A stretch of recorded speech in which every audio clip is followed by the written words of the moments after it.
What is it about that little island that's produced so much brilliant music? Is it the sufferation? Is it the, the climate? Or is it the weed? Dub music influence all of them American rappers and all of them, all over the world. Jamaican music and its practices engendered the whole of dance music. Anyone who's got a bass line in their music, that's dub. Dub is responsible for the whole musical revolution that we have now. Dub is the foundation. I love it. It's fantastic. It's what music should be. It's like, it's not a lot of thinking about it, They just do it. You take a beat and you take some sounds and you echo them and you put them through effects. Dad, you know that song? It's new. Bass line in their music. Bang, bang, banger, bang, bang, bang, bang, bang, banger, banger, banger, banger, banger. Dub from the roots.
If you go back to the late 1940s, sound systems already were prominent in Jamaica as a means of bringing the music to the people. So although there was a thriving jazz scene in Jamaica with live jazz music being played from at least as early as the 1920s, most of these live events catered for the wealthy elite. So poor people couldn't afford the high price that these live concerts demanded. And some of the concerts were also aimed at foreign visitors and tourists. So the sound system sprung up. Those guys could rule the whole Jamaica. You have a son named Tom the Great Sebastian before. You have Duke Reed the Trojan and Sir Coxson's Downbeat with Machuki. And Smith the Blues Blaster from the West. Count Nick the Champ. Yeah, he had a lot of sound system. Someone string up some sound system, some large, heavily powered amplifiers and speakers, give a low entry price at the gate, and just blast rhythm and blues all night. Because sound system is something I love the most. No matter what my grandmother said, I would still reach dance anyway, I know when I come home from dance, I'm going to get locked out. You have to sleep outside.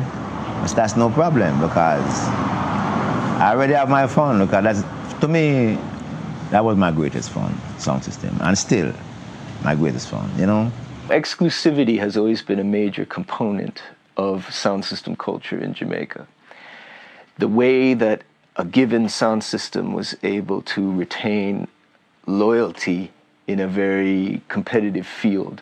And in Jamaica, a way of helping to preserve this would be to scratch off the label so that no one could identify what the song was actually called. No rival sound could identify what song you had. Queen of the East, Roy Johnson, King Edward the Giant, Prince Buster, Blue Mirror. He had a lot of sound system. Coxsone and Duke Reid start making their own music in Jamaica. You get what I mean?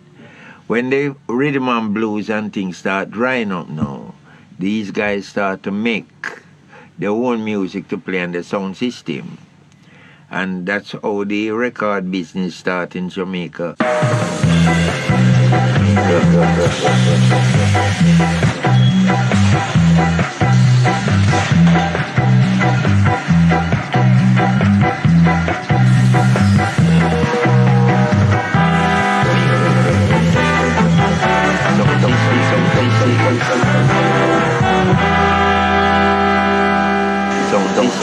Sound system was our radio station. You understand?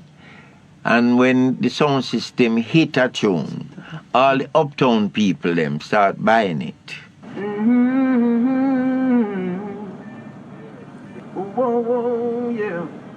In 1968, a man called Ruddy Redwood, operator of a sound system called the Supreme Ruler of Sound, SRS, he went to Treasure Isle Studio to run off some material exclusively on acetates, what's known in the sound system culture as dub plates. So the engineer forgot to put in the voice. And I was going to stop it, and Roddy said, no, make it run. Make it play like that.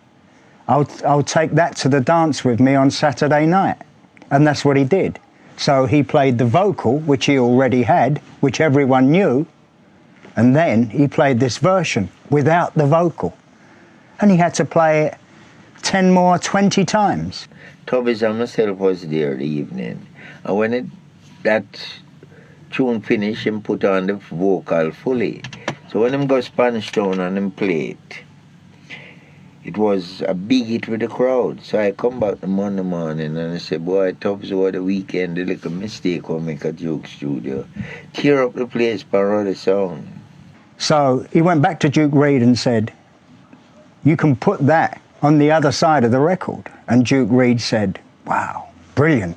So basically now, you have a different breed of musicians that will come up, like the Sly and the Robbie and the Steely and the Clevie and the Firehouse Crew, who were basically bands. They were rhythm creators.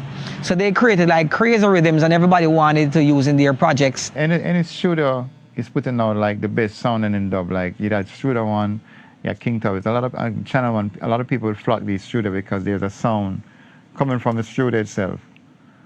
You know, so it made the studio get popular because people go for that sound because they hear a sound that they like. So they would go for it. So King Tubby's, Scratch Lee Perry, Studio One were like the dub kingpin, I think, of our studios.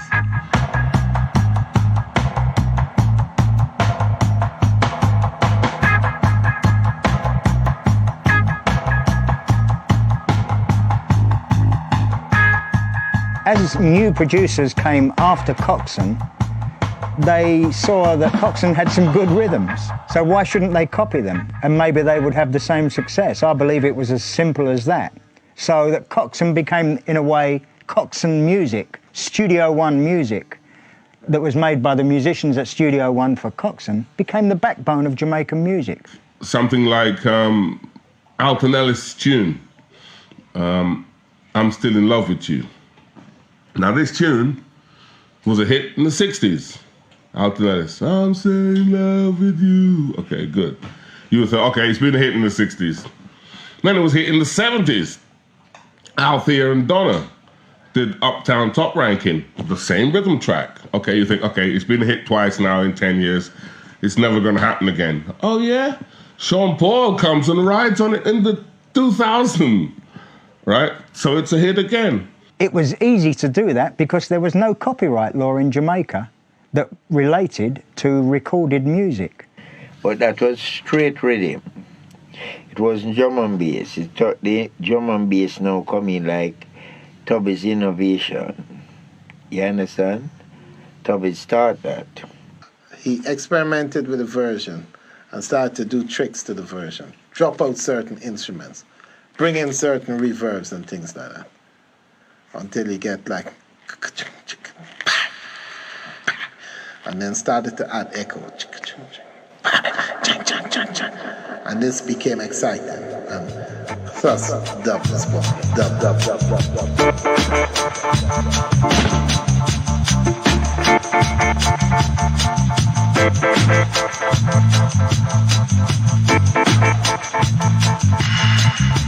Drop off.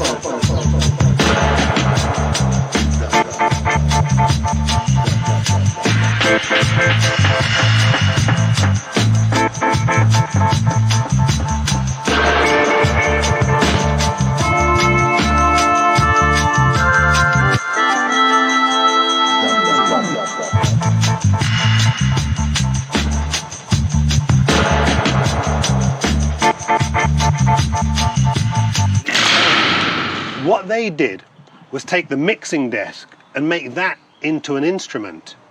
All of a sudden, they pushed the bass and the drum up front, you know, and they began to experiment sonically with very little equipment. I mean, a lot of Lee Perry's dubs were made with 2 4-tracks linked together.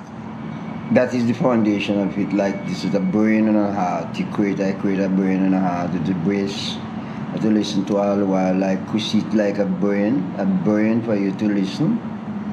And the drum is a heartbeat, toof, toof, toof, toof, toof, toof, toof. As if there was the bass, the heart is saying in generally. So you put it to the bass drum and make it play. So that, for instance, that give you an idea that bass drum is a living being. A living being from the heart that make you want to dance.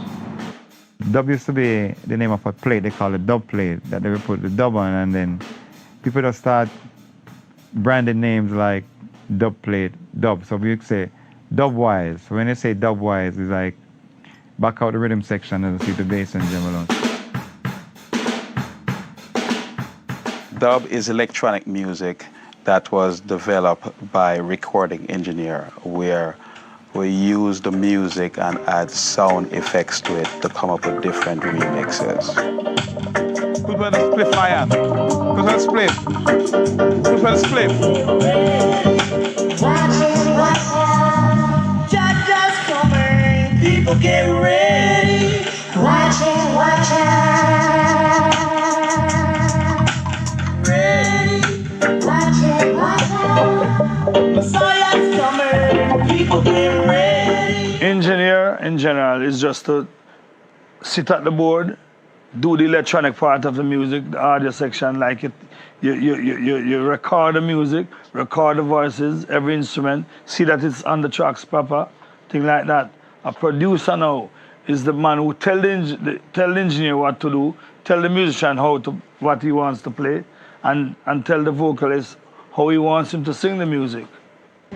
And the dub is also where the engineer becomes the artist, where the engineer uses his skill on the board to give a new life to maybe a old rhythm.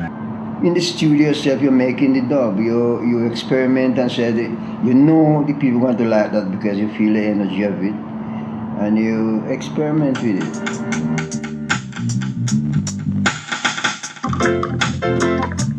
I hear the trumpets, I hear the king roll. I'm gonna feel it out now.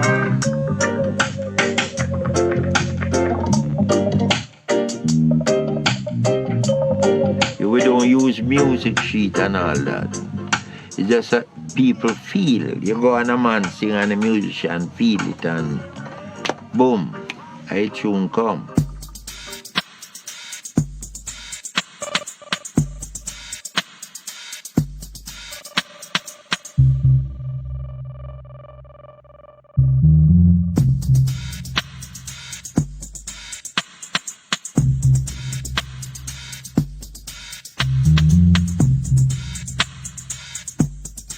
We started off with these 2-track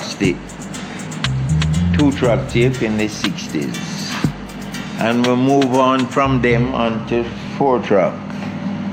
Those are 4 tracks that you see. Lie the whole in. It's at the cast of whole in. Then we move on from those to 16 tracks and 8 track. 16 and 8 tracks. Then we move on to those 24 tracks. 16 and 24 tracks. And then we move on. Those are some mixtapes. Some other 2 tracks here with some very valuable music. Some irreplaceable music on that, you know. That was me over there when I was slim in 1967, 68. This is Delroy Wilson. Once upon a time, you mightn't know it, but I know it. This is Errol Dunkley. This is Delroy Wilson again. You know, it's a tape of plenty of them. When I go and use them, I pull them. And we try to keep them under a cool condition. We don't use music and all that. Cool condition. 2 tracks.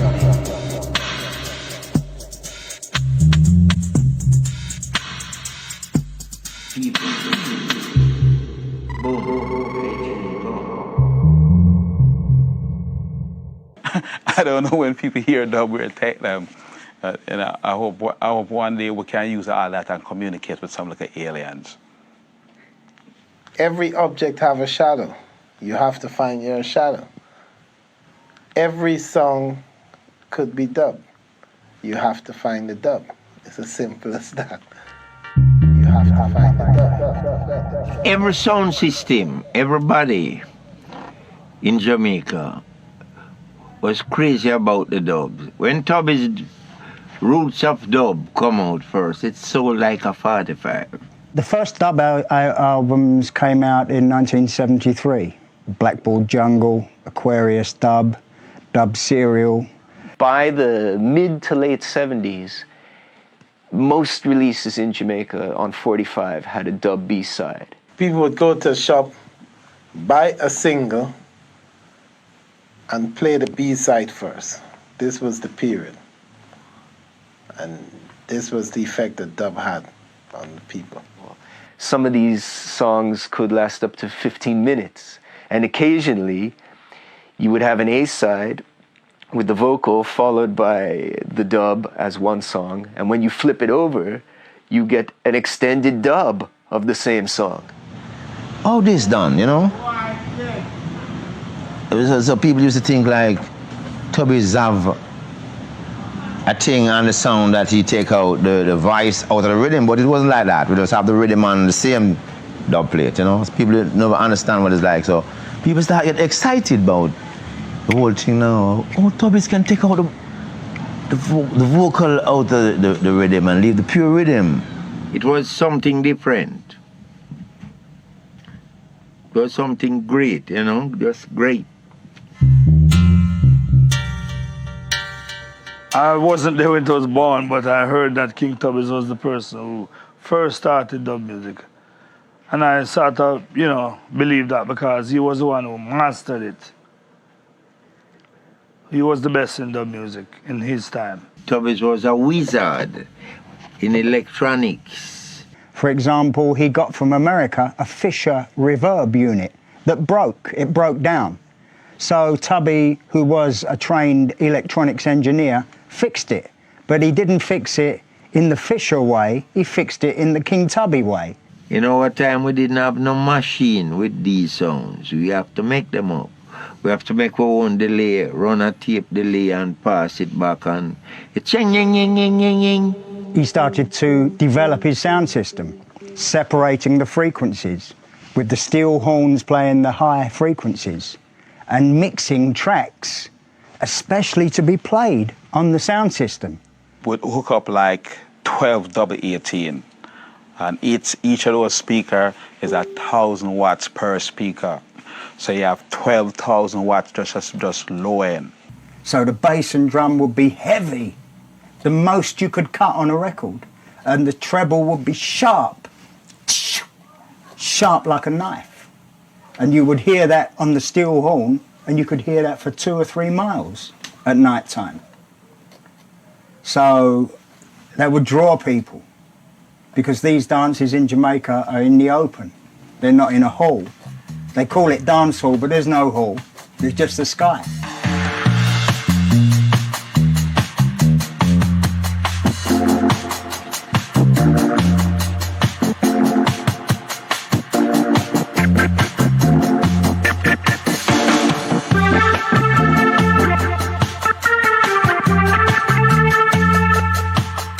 King Tubby's is a man who, first I hear with a reverb and a sound, you know, and echo that.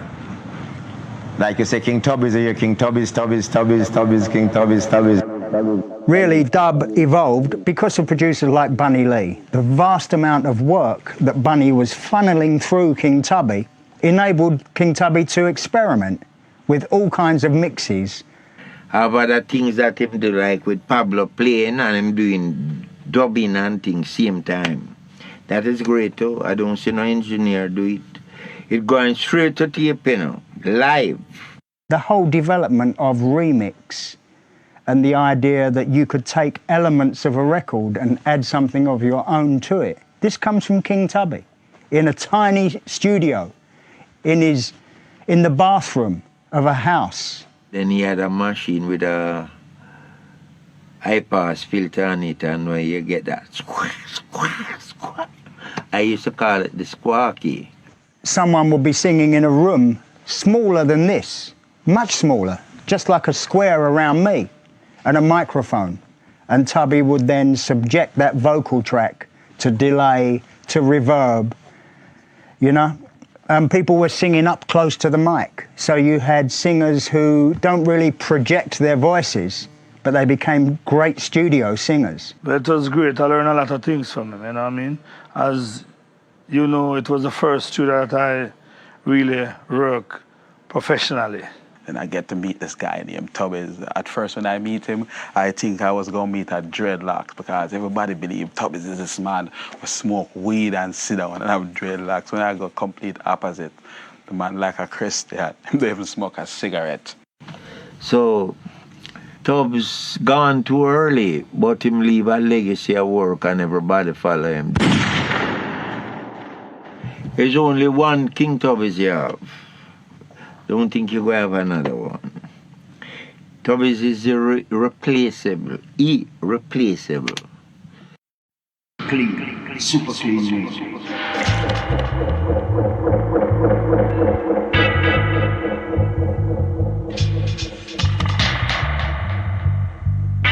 Ganja smoking. His contribution is really quite enormous on many levels. There are many different ways that he changed the direction of Jamaican popular music from even the pre-ska days, coming right up to the early 1980s, when he sort of went into exile and hasn't really been active in Jamaica since that time. Perry is a producer who got the most out of certain artists. He certainly got some incredible performances out of Max Romeo and out of Bob Marley. And even before there was the sampler, you had people like Lee Perry doing sampling with splicing and other techniques. Yeah, he should be credited as far as opening a whole, new approach to, soundscaping music,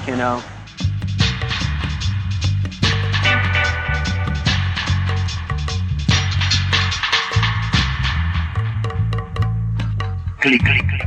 You can do anything with dub. Anything. You can do all the music that you used to have before. Even you can do rock music in dub as well. Rock dub, pop music dub, disco music dub. Everything can be dub, and it comes right down to a normal stage, and you start recreate it again from where you started to where you want to take it. Everything. Scratch would just do some different things in the studio. One time he would take a garbage can, he'd put the microphone in the garbage pan, and then in the middle of the session he'd just go over and whack the garbage pan. and then, you know, get some kind of incredible sound out of that and keep it in the song, and it would sound great. And he gets a mad sound, and he doesn't care. He doesn't care if it doesn't sound all crystal clear. He got his own. He did that much bouncing of the tracks that, you know, it was particular. It sounded like there was. You could see that the studio's filled with smoke, because that's what the end result sounded like. Ganja smoking. I used to smoke a lot of cigarette, nicotine, ganja, and drink a lot of rum, and that did not have the idea that I was destroying my brainchild.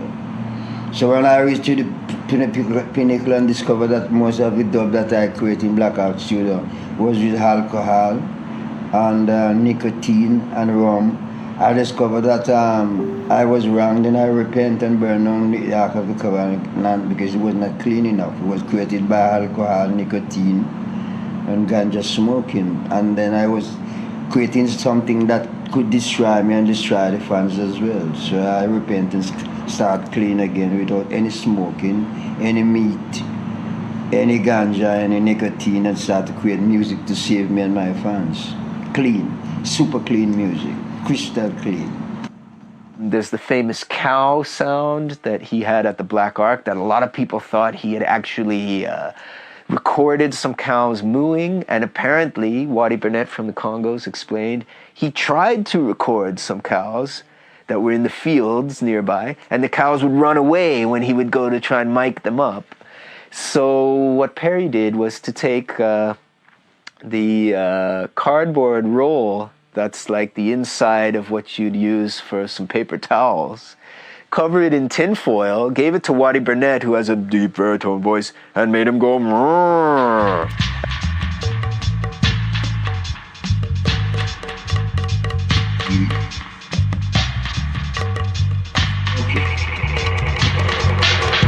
If you try to live without water, you won't be living long. You'll be smelling very stink and very thirsty. You can't get no water to cook, you can't eat, and you can't get no water to bathe, you won't have a bath, and you'll be totally miserable. So everything is coming through the water. Water is I am a fish in the original self before I was a human being, and I could not survive without water. So I learned from there that with water all things are possible. And my drum boot, like I have my drum boot here, I used to have water underneath my drum boot. I make water underneath my drum boot and make my drum boot on top of the water. So all the secret from the Black Ark was water. Deep down, I guess we all have a crazy side, but most of us will think it and dismiss it, will not act it. I think Scratch is a genius about, you know, he acts out his thoughts. If he thinks this is what I should do, he's gonna. Dubbing revolution is I create a revolution in the music with dub, with a competition against dub and the other people who were doing something else. So it's it wasn't like a real for bloodshed or anything like that. It's just a revolution in music itself. So I call it dubbing revolution, and it worked.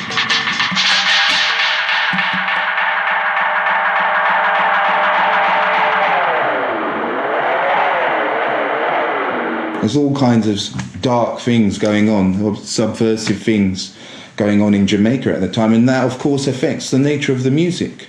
Many people were killed down there in the 1970s through the political civil war in Jamaica. And King Tubby's was on the border between two rival areas of political factions. This music is political even without applying lyrics to it. The politics is already built into the structure of the music. And it sounds, you know, it sounds like you want to, when you play heavy dub bass and this heavy rhythm, it sounds like you want to destroy Babylon. These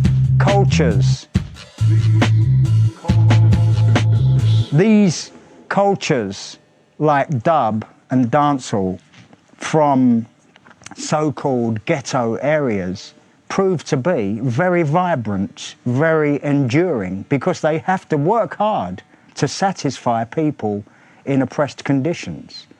They have to take them out of those conditions, so they have to be strong to do that. They have to lift people out of their surroundings and make them forget, like Bob Marley said. When the music hits, you feel no pain. You feel no pain. You feel no pain. You feel no pain. The DJ at the time was just the man who, at the turntable, put on the music, read the invitation, and tune the sound. That was the DJ work at the dance, you know? The whole advent of the DJ really starting to toast on records, you know, that really came to the fore about the same time as dub. You know what I mean? With I-Roy, U-Roy, Big Youth, Tapazuki, people like that. Now, what Jamaicans refer to as toasting is basically what Americans and most of the rest of the world know as rap. So this is where a rapper, or what's typically referred to in Jamaica as a DJ, will ad-lib lyrics on top of a rhythm. The best of the rappers at the time was a guy called U-Roy, who was DJing for Tubby's Hometown Hi-Fi. In the old days, a man used to say, hey now, dig for daddy, dig for mommy, and, you know, like Machuki and Lord Comic. But when the dub come, a man have the space to talk right over it.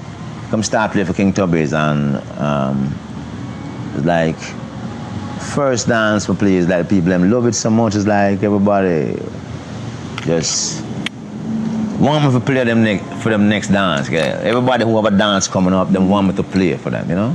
U-Roy advanced the form from just being an incidental thing where someone would drop a proverb or a wisecrack or a joke, and made it a fluid form. He would toast continuously between the bits of the vocal that were left in, and mostly reinforced the message of the original song. Yeah, many young DJs rise up from that all over the world, you know. Which is good. Dub created the opening for the DJ, and the DJ took over.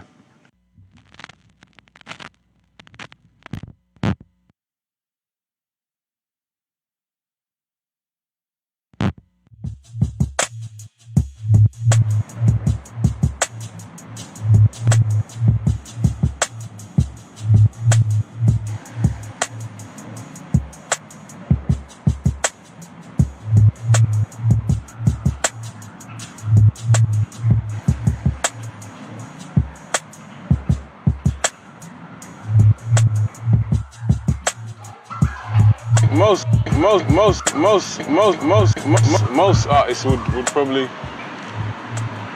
say that they're totally separate, but it's just after you look into it, you know, you find that it's you can't mention one without the other. Now you have this man Kool Herc, the DJ Kool Herc, who is one of the very most important figures in hip-hop culture.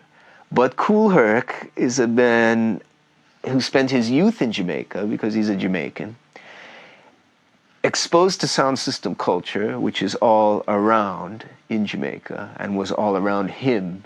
He took that idea of the DJ not just being the disc jockey as the person to play the records, but the DJ as somebody who's going to be playing the records and then vocalizing on top of the music to get the people excited. What Kool Herc and his peers started to do allowed space in the same way that in Jamaica, these dub music allowed the space for the DJs to rap on sound systems. He was the first one to actually play breaks and all the jams. So because if it wasn't for him, we wouldn't even have all the DJs. Of course, you know, meeting that Kool Herc and Grandmaster Flash and African Mama were the first three DJs to really put hip hop music in effect. Kids with records and turntables, a lot of Jamaican kids probably too in New York,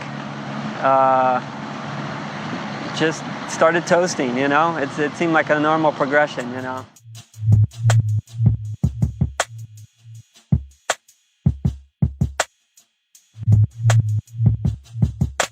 sound systems didn't have the bands, so they just had the version, the instrumentals and versions for the toasters. And for us, it's the same thing. Like, you know, when hip hop first started, it was the DJs in the park spinning the break beats with the MCs, you know, rapping over those instrumentals. So it's the same thing, you know. It's the same relation.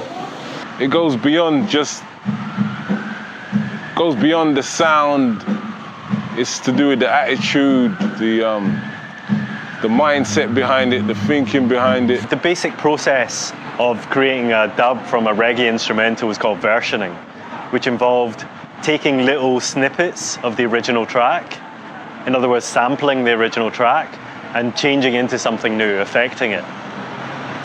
Now, clearly hip-hop culture is based, you know, more than any other music is based on sampledelia. And without that, I don't think you would have rap as it is, even though rap, hip-hop, as we call it today, is definitely an American innovation, but it kind of all started to that level in Jamaica with the toasters, the DJs. This is a stupid question, but how many of y'all like reggae? Y'all like reggae? Dancehall, dub, all that type of shit?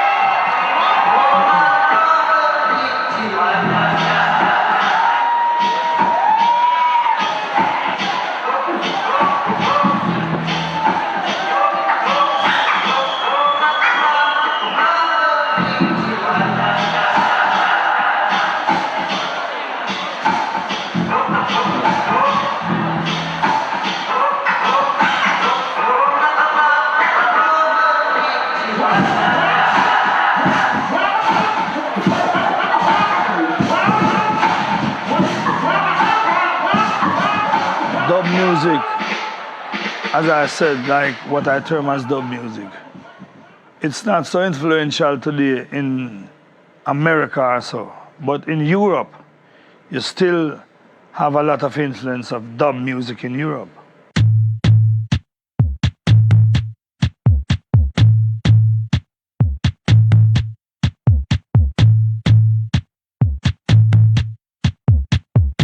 Even now, I don't release no tune in Jamaica. People wanted them up to get it from England. England become the main source where we release all of these dubs. You release your music where people appreciate it more. England is the gateway to the continent, you know. From your hit in England, you hit all over. Jamaican music came to England along with the first wave of Jamaican immigrants that arrived in the 60s, you know, because obviously the music was the first real link of keeping in touch with what was going on back home. See, in the early days when I was a kid, most people migrating, leaving Jamaica, they headed for England. They would take that boat for 20 days, packing up furniture, everything leave Jamaica. I mean, now we travel with just a suitcase. These people used to go on the boat with the furniture from Jamaica, going to England. So they take the records, everything. If you depend on Jamaica that way, you die for hungry. So you go abroad and just do what you have to do. Some of the artists will have sung a tune for a particular producer, and that tune never even got released in Jamaica. But that tune got released over here, so that artist will be, you know, really a name, like a household name over here, but in Jamaica, he's not really known for that particular tune.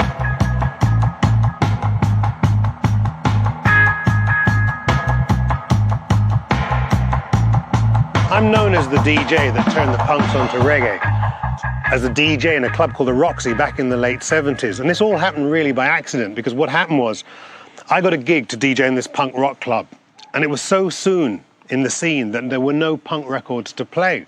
So what was I going to do? I played something I like, you know, I played reggae, and we're talking about hardcore dub reggae. And it turns out that the punks kind of liked it. The reason that rock and reggae blend together is the heaviness. If you listen to the rock guys, they pride themselves on being loud and heavy, right? Reggae has the same, the same boast that we're heavy. They liked the anti-establishment vibe of the tunes, and the fact that the lyrics were about something. They had a kind of musical reportage quality. It dealt with themes like how we gonna live. And it was themes like this that inspired the punk rock movement. In 1977, when Culture had hits with like 2/7's Clash. At that time, the punk movement started to move. Sex Pistols were on the up. The Clash were on the up. In fact, Lee Scratch Perry was working with the Clash. Mikey Dread was working with the Clash. Paul Simonon and Joe Strummer, they love reggae very much. And, you know, when it came time for them to record their music, you know, what people do is, you know, you gravitate towards people that you're inspired by. So they got a chance to make a record, they go and check out Lee Perry because they want some of what Lee Perry's got. And another guy that was really inspired by the whole reggae vibe and bass culture was John Lydon, you know, who used to be known as Johnny Rotten. And you can hear the effect of bass culture all over Public Image's material. So from that moment on, reggae really kind of began to inform white culture.